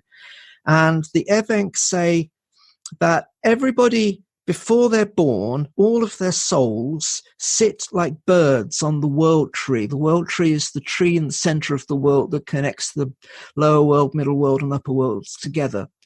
And all the souls of everybody sits like birds on branches of this tree. And then they say the souls of ordinary people on one branch and the souls of shamans on another. And that's really implying that shamans are different and they're born different. And that's not in any way to say that they are better, but they are different. There is a weirdness about shamans, the poor miserable buggers that kind of end up having to do it, and they are different. They, you know, I was talking with Martin Prachtel years back, and he was saying in his kind of tradition where he learned his tradition from, the elders would say that all of the shamans when they're very young are scared because they don't quite understand the world in the same way that other people do. And I think that's also true too. So shamans are born different without a shadow of a doubt. They're chosen by the spirits. That doesn't mean that they're going to become shamans. There's a I can't remember the Mongolian word, but the Mongolians have a word which translates as chrysalis, like a butterfly chrysalis. And they say that some people never emerge as butterflies. They stay as chrysalises. And those people tend to have miserable, often short lives because they're kind of ridden by the spirits and pushed towards it, but they kind of don't have access to it. So they're kind of, you know, squashed between a rock and a hard place, if you like. I love how you articulated that. We've spoken about this before on the show and amongst each other, how shamans and even magicians to a certain degree have to have kind of this outsider quality. And it sounds like you kind of have almost the classic story of being that outsider. Yeah, and I had what I consider to be shaman sickness in my sort of teens. You know, when I got really dysfunctional around the time that the spirits started coming to me, and you know, I didn't have any contact with mental health settings back then, but probably I would have been put in hospital. You know, I was deeply agoraphobic. I was deeply depressed. I would spend time sort of sitting under a table. You know, I was really dysfunctional, and it was classic shamanic illness, which is part of very often in traditional cultures that the people that are going to kind of follow that path, they get ill and their world falls apart. It's very often a sort of psycho-spiritual illness. It didn't manifest particularly in me in a physical way, but certainly psychologically I wasn't well. Yeah, and it seems as though the calling to be a shaman is oftentimes could be seen as a curse rather than something amazing and beautiful. And I think it's both, yeah. And again, what happened for me classically is that as soon as I kind of embraced shamanism, I got better, and it never came back. And that's, you know, that's very often you'll hear, you know, that's the same sort of thing. I mean, in traditional culture, what would happen was somebody would be kind of spotted, which of course didn't happen to me because nobody knew about shamanism. But then they would call in the shamans, and the shamans would kind of do a diagnosis on the kid, and they would sort of say, well, yeah, this person looks like they need to be a shaman. And then they would kind of take them on a training and whatever, and then the kid would get better. But all the doctors and all of the sort of normal medicine people that they took them to before that didn't affect them, the person didn't get better. It was only when the intervention of the shaman happened that they got better. And that's just all over, all the cultures kind of, you know, have that story. Well, and that's something that we have talked about here because, you know, for instance, I had a similar, I wasn't dyslexic as a child, but I had I was consistently ostracized growing up, beaten up, spit on, treated badly, you know, just the classic experience. And I was an outsider from the start. And agoraphobia, a lot of the things people don't realize that these sort of callings aren't something that is chosen to acquire a social status, because it places you squarely outside of. I struggle still with agoraphobia at times. I mean, I have trouble around crowds of people, but I'm perfectly at home around spirits. I prefer interacting with spirits to people most of the time, to be entirely honest with you. You know, and it is a painful life in that regard. And also another thing I think that you've touched on here is the shamanic crisis. You know, the crisis is a real thing. And even in a more Western, you could say shamanic or proto-shamanic, if we were to say what European witchcraft truly was, or maybe still is, as opposed to the misunderstanding of it, sort of an indigenous European shamanism. And even within that sort of tradition, there's the crisis that occurs. Absolutely. I would say more of a European animism, but that's a splitting hair thing. But you've also got to do it.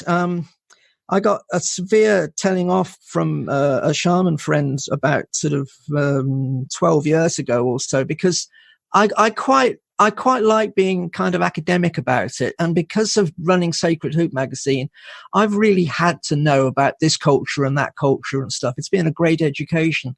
And I wasn't doing a lot of shamanism. And I was in a ceremony with her. She was a Tuvan trained shaman. And she wasn't from Tuva, but she lived a lot of her life in Tuva and trained there.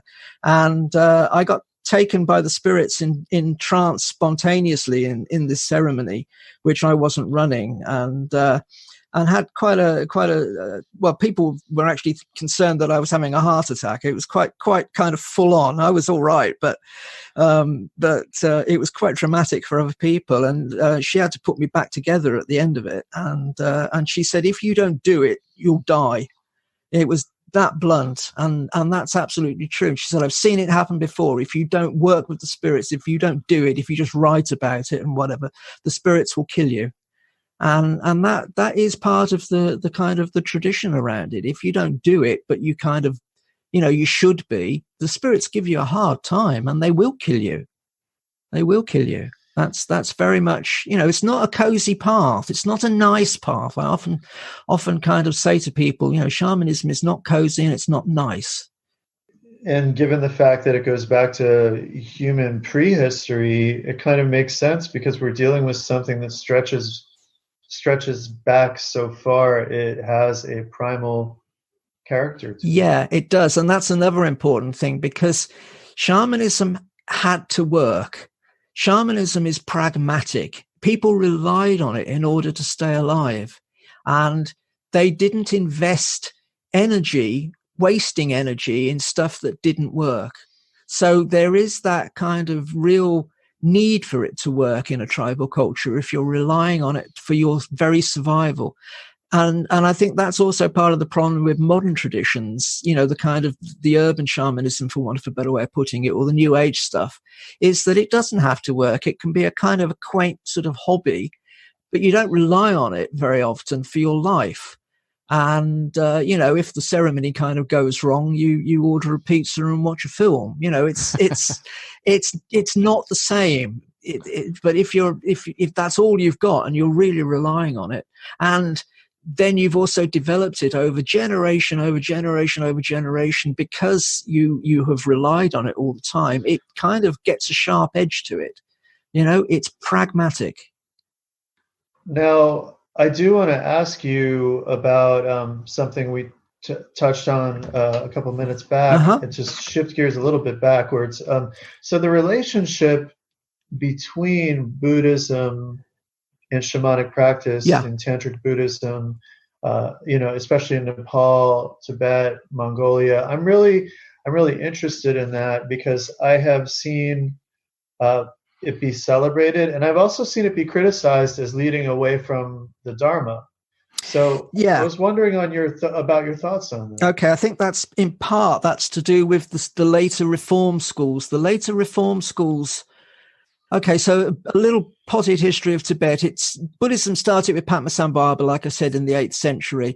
And then gradually it kind of different groups sort of split off, a bit like originally there were the Catholics and then the Protestants came, and the Protestants kind of stripped out all the kind of magical stuff that the Catholics did, and it became kind of, a bit boring and black and white, and you know what I'm saying.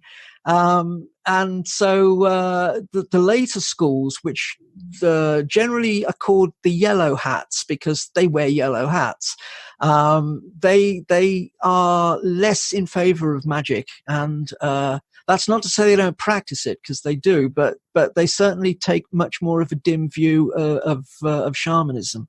The Buddhists that went into Mongolia were mostly the yellow hats. Dalai Lama is a yellow hat.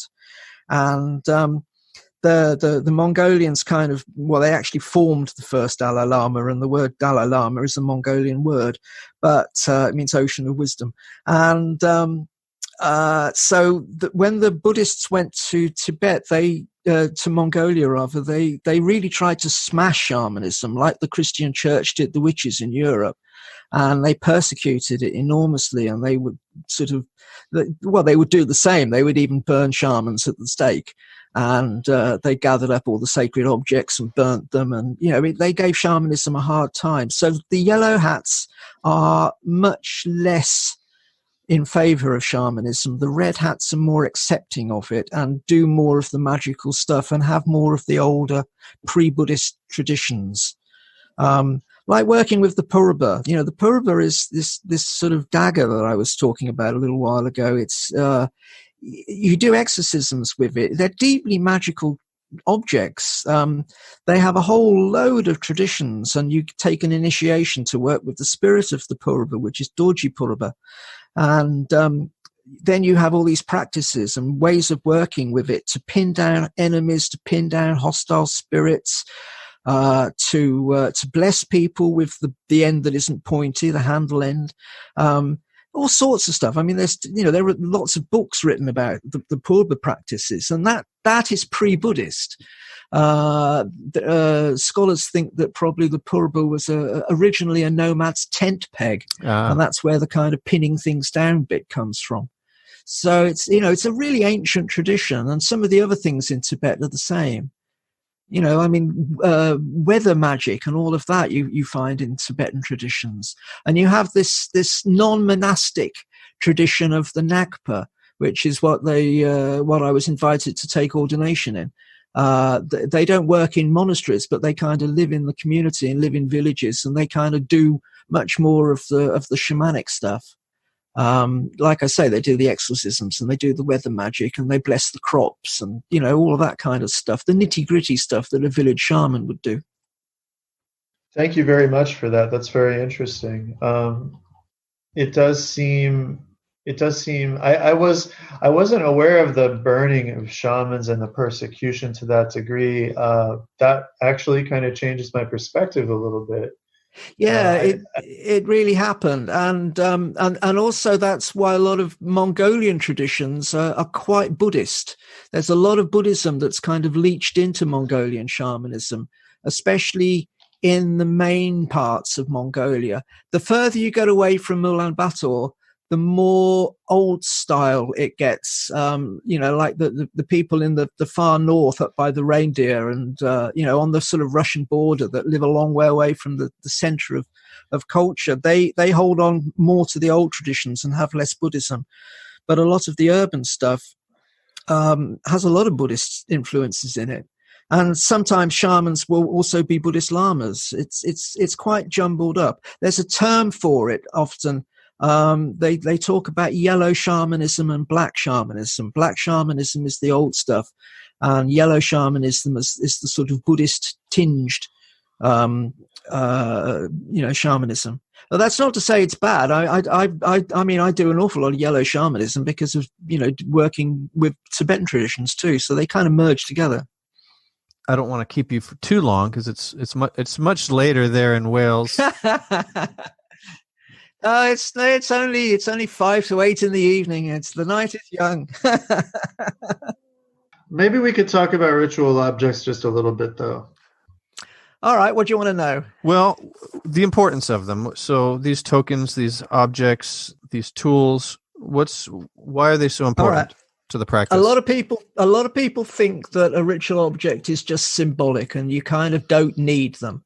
And kind of on one level, that's a little bit true. But from a shamanic point of view, ritual objects are alive and they have a spirit. And they not only have the spirit of the particular ritual object, but they have the spirit of that class of objects. So it's like, think of a drum. A drum has its own spirit. It's like a house that a spirit lives in, and you tend that spirit. You make offerings to it. You sing songs to it. You love it. You have a relationship with that spirit. And then beyond that, there is this kind of the collective spirit of drums. You know, it's like maybe an ant has its own soul, and then there's the group soul of ants. Mm-hmm. So all ritual objects have that, and they're houses that spirits live in. So you enter into that dialogue with those spirits, and those spirits are alive. And the same thing with a ceremony. I said earlier that I work with the Native American pipe, the sacred pipe, the chanupa, and the pipe has a spirit, but also the pipe ceremony has a spirit.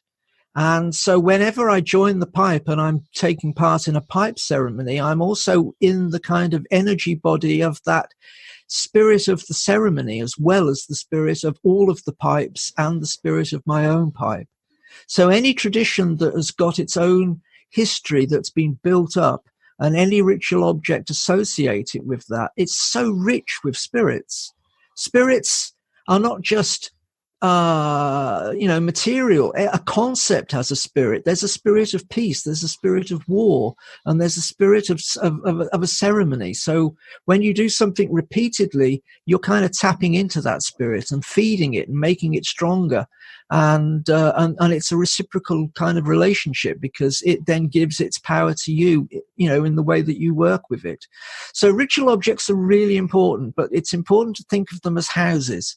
Every ritual object is a house for a particular form of spirit that does a particular job. And because they're alive, they are blessed, they are worked with, they're kept in sacred ways. The different spirits will have different kind of prohibitions and prescriptions that you have to kind of honor and maintain with them. I'm working with a spirit at the moment. It came to me by accident. I commissioned a ritual object from a shaman blacksmith in Mongolia, and it came to me, and as soon as I started working with it, I got taken over by a very odd spirit, and I didn't know what the hell was going on. So I asked my Mongolian friend, who acted as the go-between, who's a shaman, and they went and talked to the blacksmith, and the blacksmith sort of said, oh yeah, it was actually my ritual object. I decided I didn't need it anymore, so I didn't make one. I kind of passed, Nick mine. And I described what happened to me and the nature of this spirit to my shaman friend, and she kind of checked it out with the spirit, the blacksmith, and yeah, it all kind of tallied.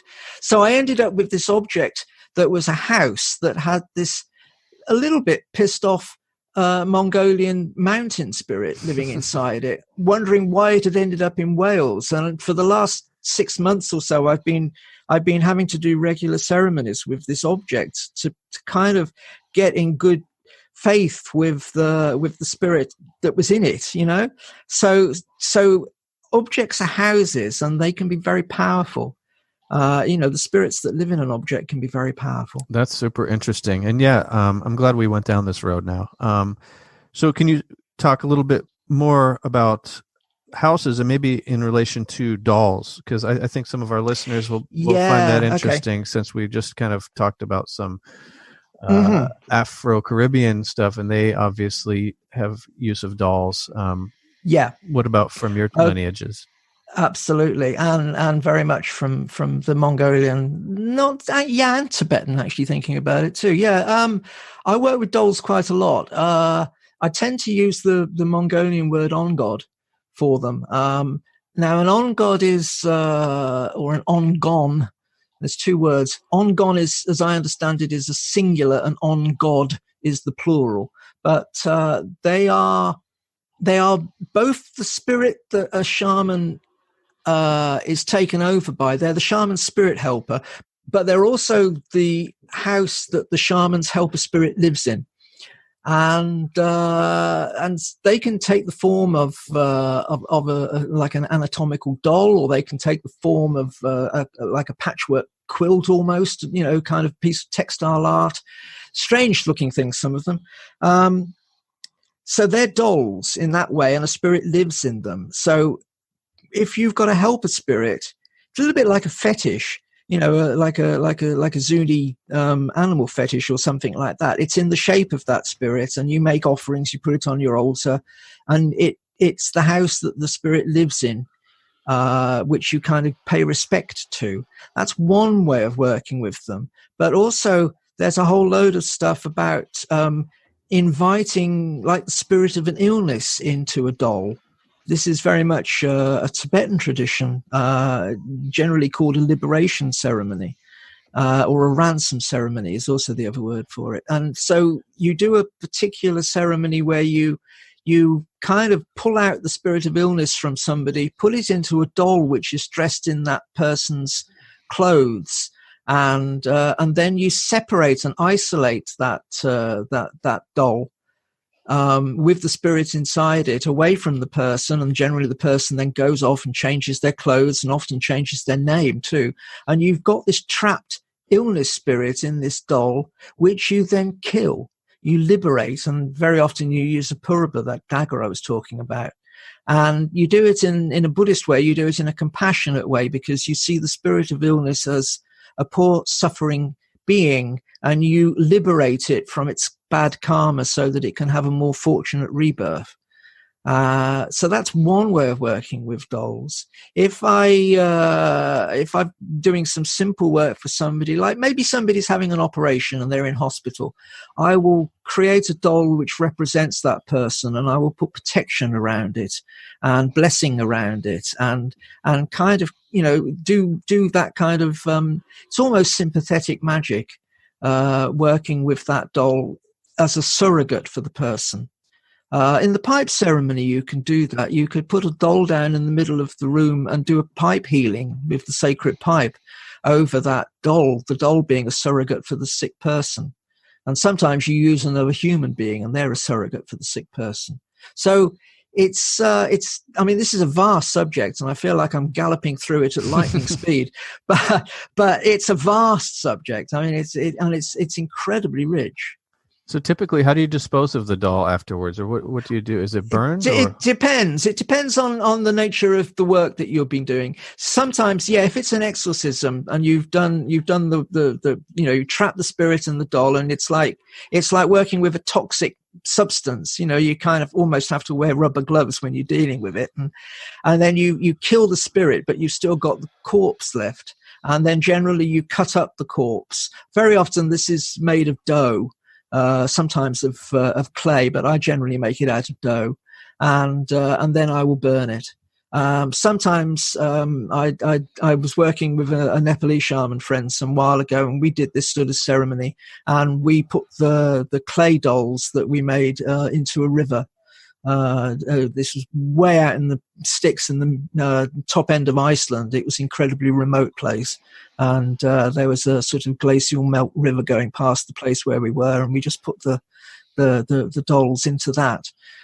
So it depends on the nature. If it's something like maybe I'm doing a little bit of work for somebody that's having a hard time, or they're in hospital or something, I often use little dolls which are reusable. And I kind of shake out the person at the end. And I have a little bag of dolls in one of the drawers in my shrine room, which I kind of pull out for such cases. So, some dolls get reused, but you are always hygienic with it. You always have to kind of like sterilize the doll and kind of, think medical scrubs all the time. Mm-hmm. And I know in other forms of doll magic that I've tried to educate myself about, often you have to have some kind of sympathetic link to the person you're doing the healing or other kind of magic on, like hair or a piece of clothing. Yeah, it's good to do that. Yeah, it's good to do that. If you don't have that, do you guys do like a ritualized naming of the doll, or like a baptism, or if it's a ransom ceremony, then the person generally steps away from it and changes their clothes, and like I say, often changes their name. So the doll, in effect, becomes the sick person. And that's why the spirit of illness is kind of happy with it until you kill the spirit of illness. I've kind of lost the thread of where I was at. What were you just asking? Oh, you kind of answered it. I was just asking the method by which you turn the doll from just a. Oh, yeah. And sometimes, like when I was working with that Nepalese shaman friend, he was working. We were putting little bits of hair and toenail clippings and all of that sort of stuff into the clay doll too. And very often, I'll get people to send me a bit of old T-shirt or something. And these dolls can be really simple. In Britain, they're called ice lollies. I think you call them ice pops or something in America. Kind of frozen. Sort of not ice cream, but sort of frozen things on a stick. Ice pop, popsicle. Ice pops. Okay, yeah. So I have a little bag of the sticks from those, and sometimes I just paint a two eyes and a dot for the mouth, and wrap a bit of someone's T-shirt or something around that, and that represents that person then. So it can be quite simple, quite rough and ready in that way. But yeah, a token from somebody. Old clothes are really quite good because they're kind of not so icky as bits of fingernail and stuff like that. Yeah, that makes sense. It's also remarkable how around the world, some of these ritual technologies are pretty much the same, and it's just how they're employed and deployed. Yeah, totally right. Well, like I say, we're all two-legged, Yeah. So, please go ahead. Oh, I was just going to say we're kind of sprinting here at the end through the ritual implements, which really should have been the bulk of the conversation. But we talked about drums. What else can you say about sound and music when speaking to spirits? Because bells are a prominent part. Yeah, as well as I work with bells and I work with jaw harp too. Jaw harp. So how do they play into it?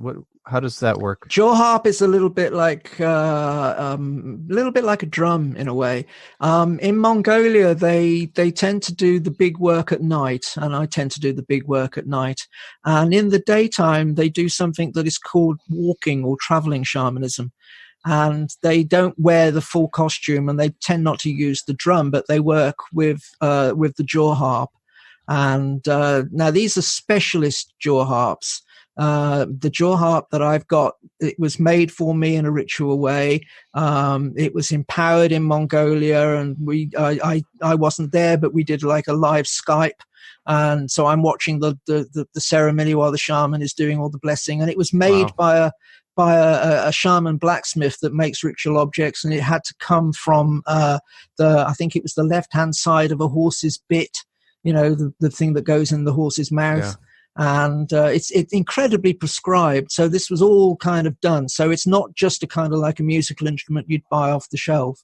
And it's also comes with something called a manjig, which is like a bundle of cloth snakes, nagas, lots of them, and various other sort of objects that are tied to it as well. So you work with that, which is sort of fixed to the jaw harp, and you kind of drape all the snakes down your back, and which look a bit like dreadlocks or something, and you play the jaw harp, and you go into trance, and you call the spirits just the same way as you would with a drum. Okay. So it's not music as such. Just because it's a musical instrument, it doesn't necessarily mean that it's music. It's a ritual object. It's a tool. And bells, I mean, lots of shamanic gear has bells on it. I mean, when I'm kind of in all my armor, I ring and jingle, and it's like a sleigh.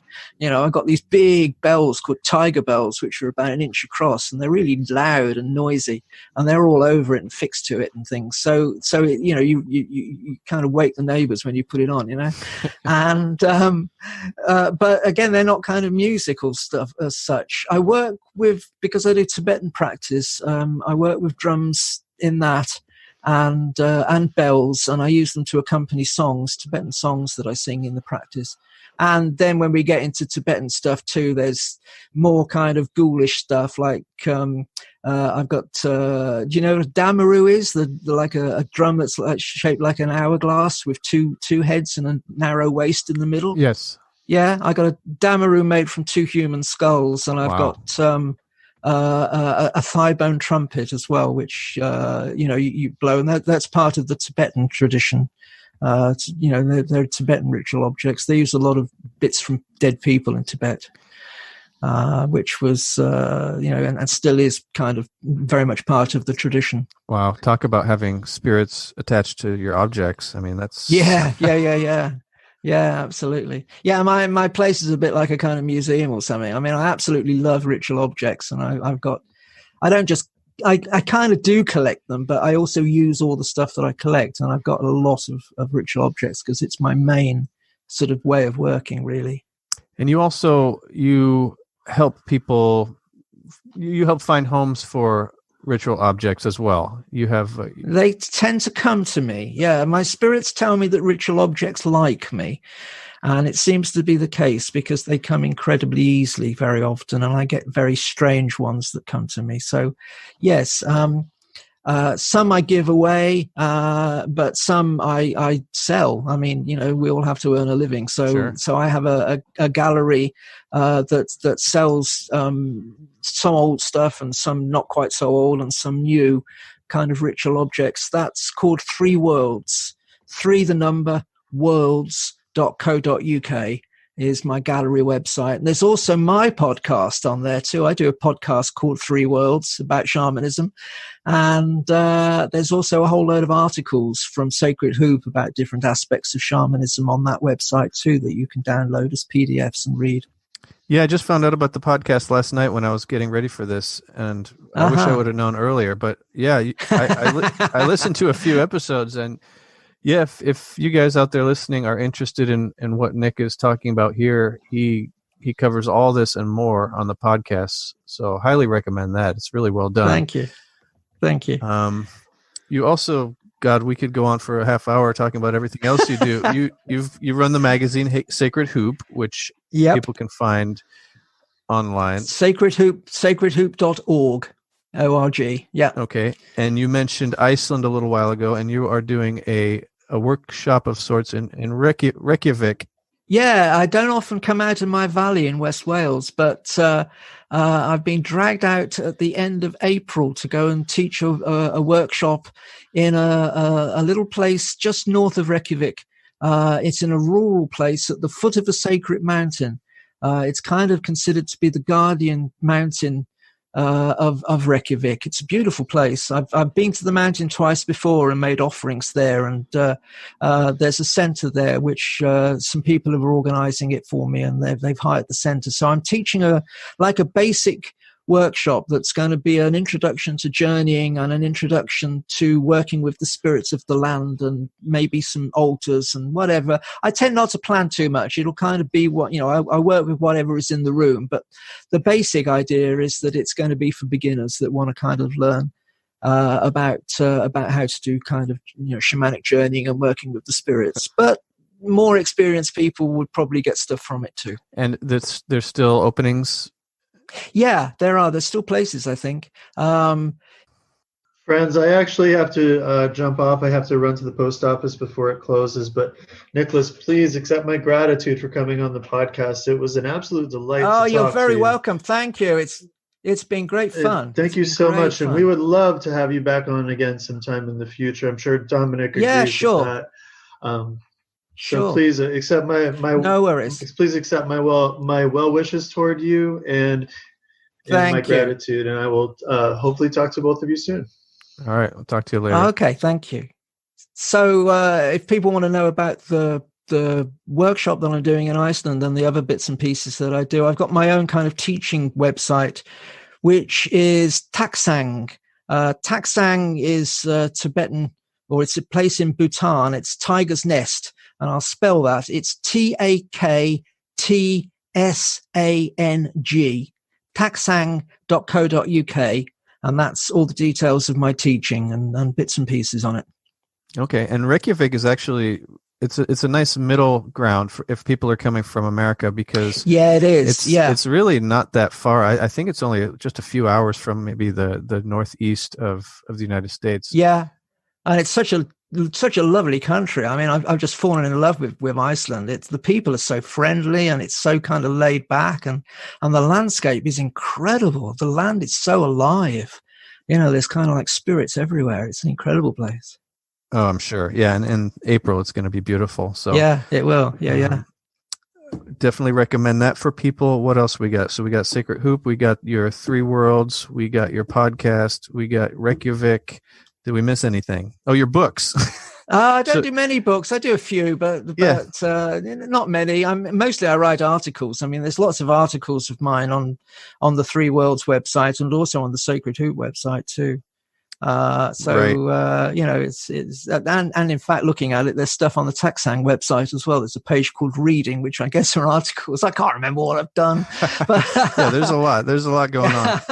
So your newest book was Sacred Drums of Siberia. Yeah. That's a book that it's very photo rich. It's lots of photos of shamans' drums. It's not a very thick book, but it's got a lot of photos that generally haven't been available in the West of traditional drums from Mongolia and Siberia, and talking about the whole culture of shamans' drums. Yeah.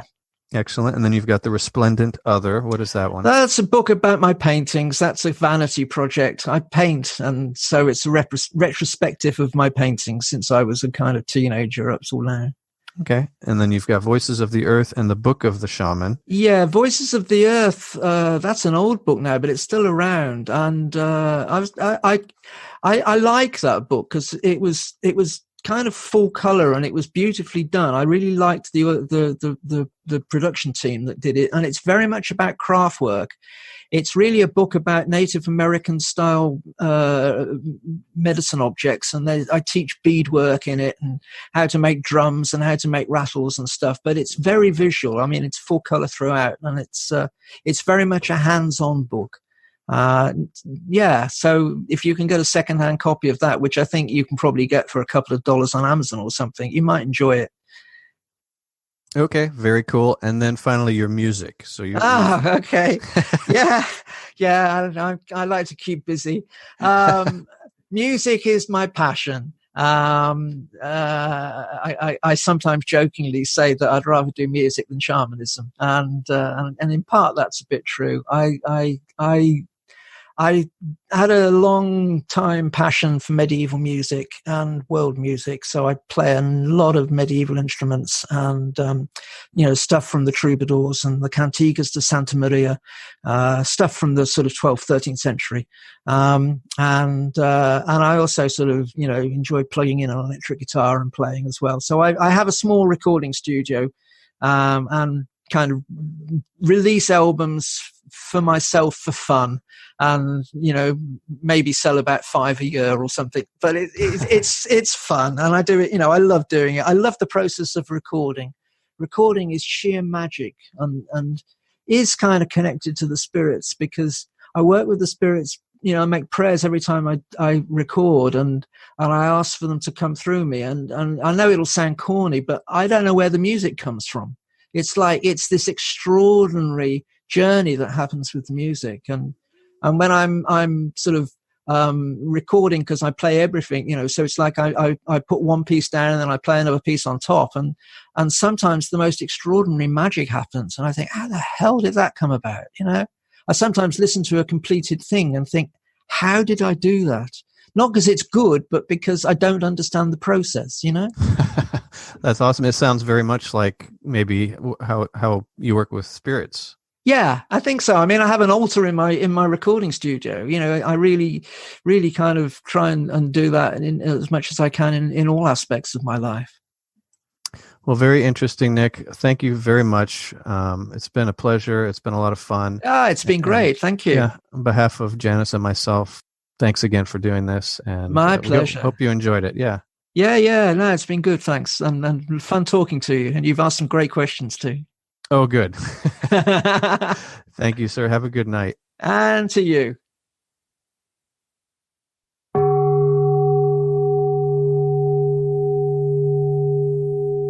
Okay, that was a fantastic talk with Nick.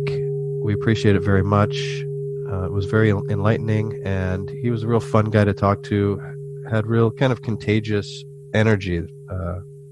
Yeah, it was inspiring, really. I mean, I felt like I was talking to somebody who was intelligent and friendly and down to earth, while at the same time clearly demonstrated mastery of a subject which is filled with all kinds of subtleties, nuances, variances. But he seemed to really understand and communicate very well the essence of one of mankind's oldest traditions, and really one of the oldest, if not the oldest, form of esotericism. I know that the way he kept sticking to the definition of animism as opposed to shamanism was useful, because I do think that distinction is often forgotten or neglected or not understood. And though the two, there is a sort of interweaving and interdependence, I think that in order to understand shamanism, it does need to be defined in a way that is consistent with the history and practice of it. Yeah, absolutely. I really did like how he emphasized trance and its connection to shamanism, and, like you said, differentiated between animism and shamanism. I think that was very valuable, and all the stuff he said is very valuable. I would highly recommend everyone go out and check his podcast. It's called Three Worlds Podcast, as well as all his other things that we talked about. Well, the Sacred Hoop magazine especially, because, I mean, I remember reading the Sacred Hoop as a teenager. I mean, he's been doing it so long. He's been covering shamanism around the world. It's pretty impressive. Yeah, absolutely. So the only thing I regretted about the interview is that you had to be involved. But other than that, it was really good. Yeah. So everyone, you can find us, as always, on Facebook, YouTube, iTunes, Stitcher, and all those places. Give us a review. That is always very helpful. And we also have a Patreon that you can check out and help us keep doing this show. Anything else? Yeah, we're grateful to you for listening, and we're thankful to you for your suggestions about potential guests, which we get from time to time. We're looking forward to moving forward with this, and we're improving things day by day. We did have some technical difficulties on the last couple of podcasts with microphone that seemed to be going. We have since remedied this, so that will not be an ongoing issue, but we did want to inform everyone that we did triumph over that hydra. And like you said, it's going to improve even more from here. We've got some plans on upgrading our equipment and whatnot in the near future. So yeah, like, share, subscribe, tell people about us, and always feel free to reach out. Insights, opinions, questions, criticisms are all welcome. On that note, we will see you in the next episode.